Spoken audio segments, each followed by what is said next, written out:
Bonjour à tous, j'espère que vous allez bien. On se retrouve pour l'analyse de Chainlink. C'est vous qui l'avez choisi en commentaire. Je vous rappelle, cette fois-ci, vous avez la possibilité de voter entre BNB et Ondo. Le coin qui reviendra le plus gagnera l'analyse. Également, n'hésitez pas à me proposer d'autres altcoins que je pourrais analyser. Je vous rappelle également que notre service d'algorithme est toujours disponible. On vous met les algorithmes à disposition gratuitement. Vous conservez 100% des gains.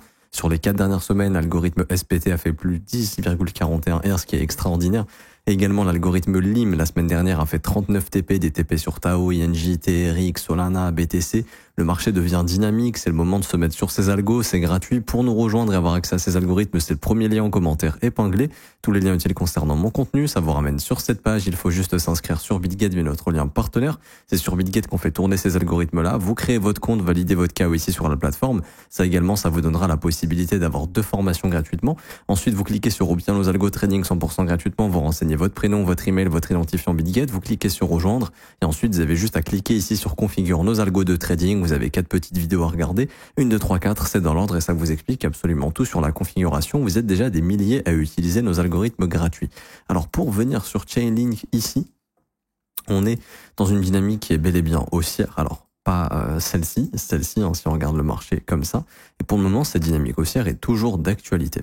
Et donc, quels seraient les objectifs de cette dynamique haussière? Alors déjà, la première chose qu'on va observer, et j'en avais déjà parlé quand j'avais fait un petit peu la mise à jour de Chainlink, je crois, et c'est un peu préparé sur beaucoup d'altcoins, c'est le maintien de la dernière impulsion haussière. Alors, on voit qu'il y a une petite divergence avec Bitcoin, mais c'est pas tellement grave. Pourquoi c'est pas grave? Parce que Bitcoin est toujours dans un flux qui est haussier, et également parce que le marché altcoin, globalement, est en train de se réveiller un petit peu. Je vous ai fait une vidéo sur ça la semaine dernière où je vous disais il faut absolument que le marché des alts relance une jambe et elle est en train de commencer cette jambe.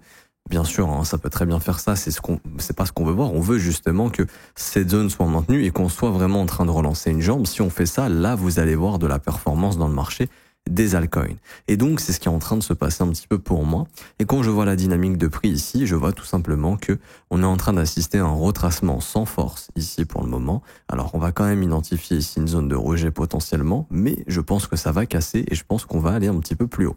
Pourquoi? Parce que d'une part, je pense que Bitcoin peut aller plus haut, je pense que Ethereum peut aller plus haut, donc je pense que le marché globalement peut encore s'apprécier et je pense que le mois de juin peut être un mois plutôt bullish. Et également, la dynamique du prix, en dehors de ce que je pense, la dynamique du prix ici est clairement haussière, c'est-à-dire on a ici le rebond, on a ici un très beau breaker block qui a été retravaillé, on envoie plus haut, on reforme un breaker block qui a été travaillé aussi, au sein du fair value gap, boum, on envoie plus haut. Les objectifs, alors je pense personnellement que le marché va venir s'occuper au cours des prochaines semaines de tous ces sommets ici. Pourquoi? Parce qu'on voit qu'il y a plein de stops à venir déclencher. On voit que les gros niveaux résistants étaient ici et on est en train de transformer ça en breaker. Donc dans l'idée, alors ici on a encore, c'est pas encore le cas, hein, mais là on aurait un breaker block, ce qui peut donner une bougie d'accélération sur Chainlink. Et je pense que assez rapidement, ce que le marché va essayer d'aller chercher, ça va être tout simplement ces sommets ici et surtout ce fair value gap hebdomadaire. Je pense que c'est ce que va essayer de faire Chainlink au cours des prochaines semaines, venir reprice cette zone des $22 à 23,50 $. Ce qui fait qu'il y a encore de la marge, ok? On voit également que ça correspond ici à du fair value gap en daily, surtout un fair value gap vectoriel, et donc je vais vous étendre toute la zone, mais ça pour moi c'est une zone de retravail pour Chainlink et je pense qu'on va y revenir, ok? Et pour le moment, ça reste mon biais principal au niveau de la direction du prix. Je pense qu'au cours des prochaines semaines, on va voir Chainlink s'apprécier dans ces niveaux. Alors maintenant, on va parler un petit peu plus de globalité.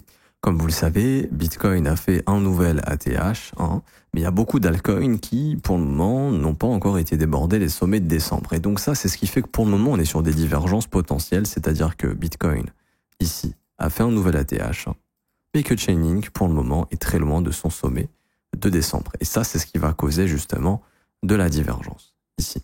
Et la question, c'est est-ce que la jambe haussière du Bitcoin va permettre à Chainlink, avant qu'elle se termine, parce qu'à un moment donné, cette jambe, elle va finir par trouver des points de retracement, notamment, je pense, dans les $100 000, voire 97 000, voire, je pense, également dans les 92 000 à 86 000. Je pense que c'est des zones qu'on viendra revisiter quand cette jambe haussière sera terminée. Et la question, c'est est-ce que d'ici là, Chainlink aura eu le temps d'aller faire un nouveau sommet? Parce que si c'est pas le cas, et donc maintenant c'est toute la problématique que vous allez justement devoir observer sur Chainlink, c'est est-ce que lui va avoir le temps d'aller faire un nouveau sommet ascendant? Parce que si ce n'est pas le cas, et que Bitcoin fait ça et qu'ensuite il finit son mouvement, imaginons il monte dans les 130 000 et ensuite il se met à retracer, à ce moment-là, il y a de grandes chances que Chainlink fasse juste un truc comme ça s'il n'a pas fait de nouveau sommet.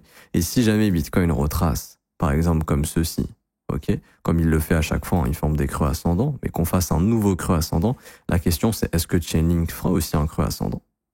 Ou est-ce que malheureusement Chainlink fera un creux descendant? Et à ce moment-là, ça confirmera définitivement la divergence qu'on a avec le Bitcoin. C'est-à-dire on a un Bitcoin qui monte et qui fait de nouveaux sommets, mais on a un Chainlink malheureusement qui ne fait pas de nouveaux sommets. Ça, c'est votre problématique. C'est pour ça que dans ces niveaux de prix, à mon humble avis personnellement, entre 23 et 24, il faut être très attentif, il faut prendre des bénéfices, il y a la possibilité de le faire, il faut sortir à break-even si on est rentré tout en haut au mois de décembre, en attendant et en temporisant un petit peu pour voir ce que fait le prix.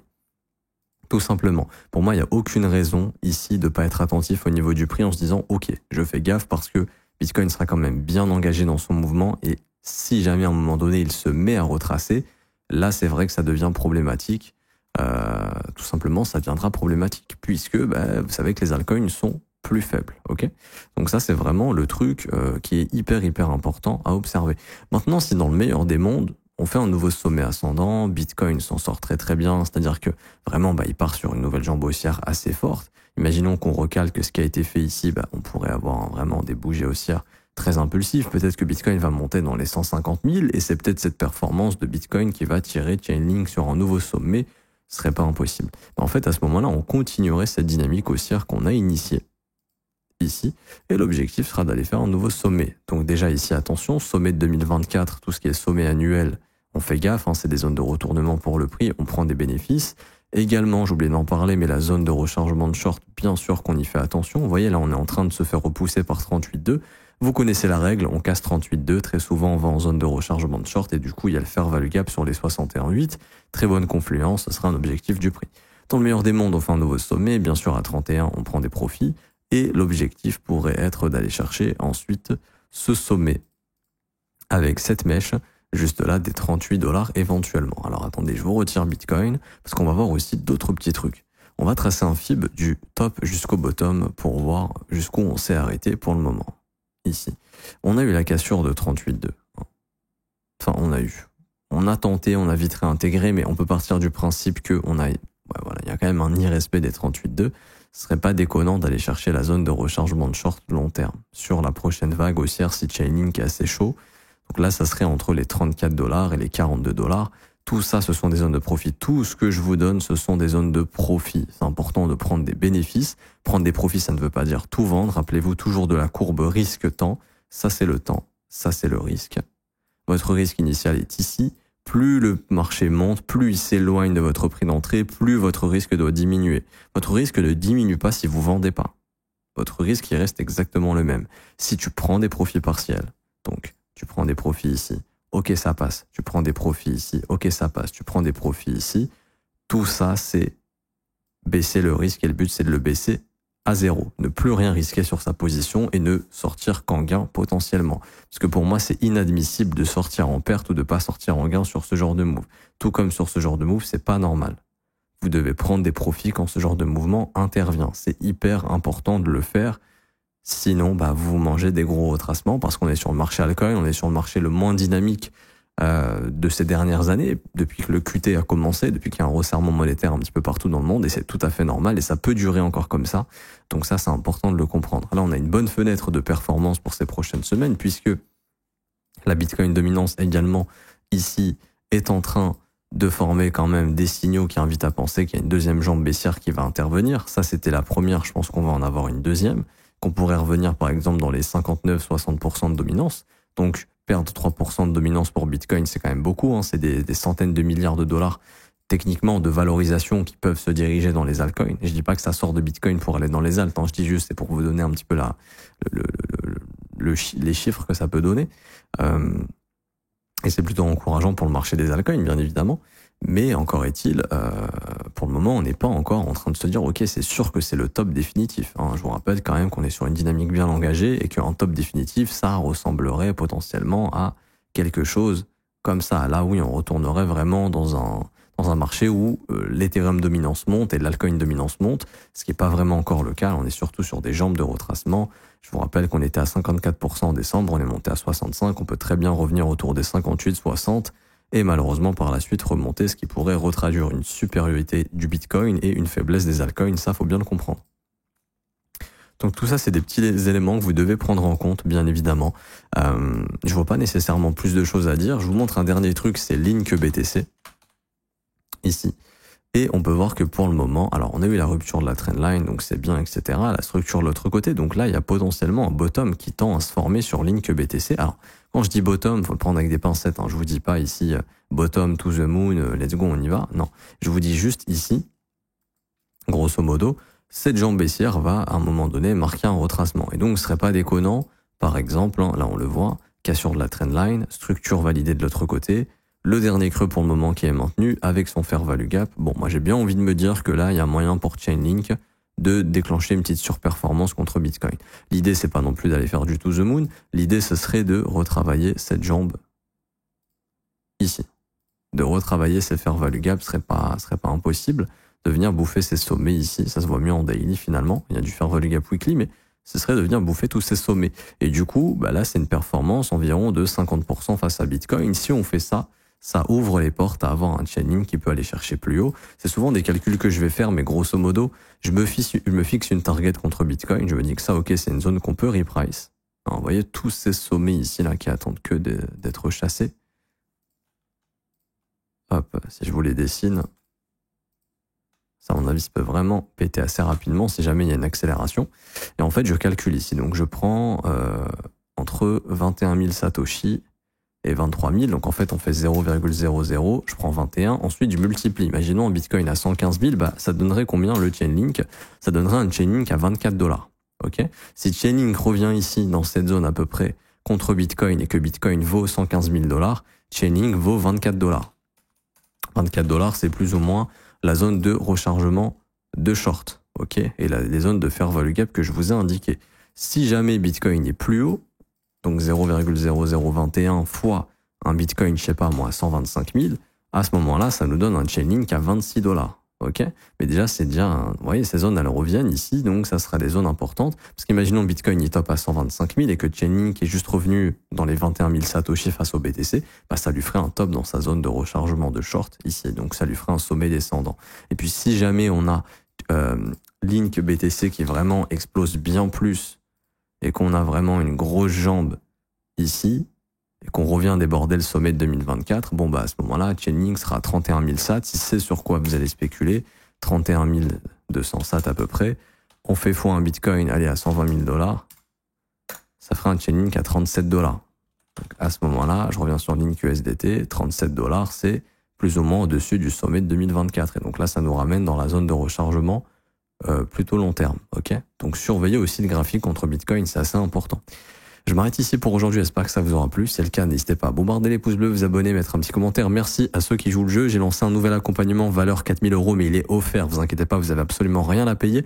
Vous allez vous former à nos côtés, sérieusement au trading. On va se focus sur le forex et les indices parce qu'il y a beaucoup d'argent à prendre. C'est du trading qui est vraiment très très propre. Le price action est incroyable. Vous allez avoir accès au mentorship, à l'accompagnement sur Discord, aux analyses vidéo quotidiennes, aux sessions de training en replay, au concours également. Il y a un concours de 5 000 USDT pour tous les membres qui nous ont rejoints. C'est gratuit. Pour nous rejoindre, c'est le premier lien en commentaire épinglé. Tous les liens utiles concernant mon contenu. Ça vous ramène sur cette page. Il faut juste cliquer sur le 4e lien, rejoindre mon accompagnement trading forex indice gratuit. Ça vous ouvre cette page. Il faut juste s'inscrire sur PrimeXBT via notre lien partenaire en cliquant sur ce lien. Ensuite, vous créez votre compte. PrimeXBT, c'est la meilleure plateforme pour trader le forex, les indices, les commodities avec du collatéral crypto. Hier, j'ai pris des trades sur le Nasdaq et j'ai gagné du Bitcoin. Et le Bitcoin s'apprécie, donc ça démultiplie mes gains. Ici, je vous ai fait des petites reviews de trades hier, enfin pour les membres justement, dans le VIP. Et voici les petits trades qu'on a pu déclencher. Ici, certains l'ont pris. Ici, il y a déjà un membre de l'accompagnement qui a pris un énorme trade ici, un petit short là sur ces niveaux. Bref, c'est tout ce que vous allez apprendre. Tout simplement pour nous rejoindre, c'est gratuit. Inscription ensuite, vous remplissez votre email, votre identifiant PrimeXBT pour le récupérer, c'est juste ici en haut à droite. Et vous avez ensuite ici pseudo Discord. Et en fait, dans pseudo Discord, si vous n'avez pas encore de Discord, bah vous en mettez un ici. Enfin, vous en créez un en cliquant sur rejoindre, vous mettez votre pseudo. Également, il faut juste faire un dépôt de minimum 200 $ au minimum. C'est votre capital de trading. Il n'y a aucun frais. Tu déposes 200, tu conserves 200, c'était 200, tu peux les retirer. C'est ton capital de trading pour que tu puisses le développer. Si tu veux déposer 500, 1000, 1500, 2000, 10 000, 100 000, 1 milliard, tu fais ce que tu veux. C'est possible. Ok, juste le minimum pour nous rejoindre, c'est un dépôt de $200 en crypto ou en carte bancaire. Si tu as du Bitcoin, Ether, USDT, peu importe, tu peux déposer avec ces crypto-monnaies-là et trader avec ces crypto-monnaies-là. C'est ça qui est génial sur PrimeXBT. Tu remplis le formulaire, j'ai fait un dépôt de minimum $200, tu coches, obtenir mon accès VIP et dans un délai de 24 heures, je t'envoie le mentorship par mail, mentorship qui est juste ici, 22 cours vidéo qui t'attendent. Et ensuite, tu auras également ton accès dans le Discord, Salon VIP Forex Indice, tu vas pouvoir nous rejoindre, c'est totalement gratuit. Je m'arrête ici, bonne journée, on se retrouve très bientôt, ciao ciao.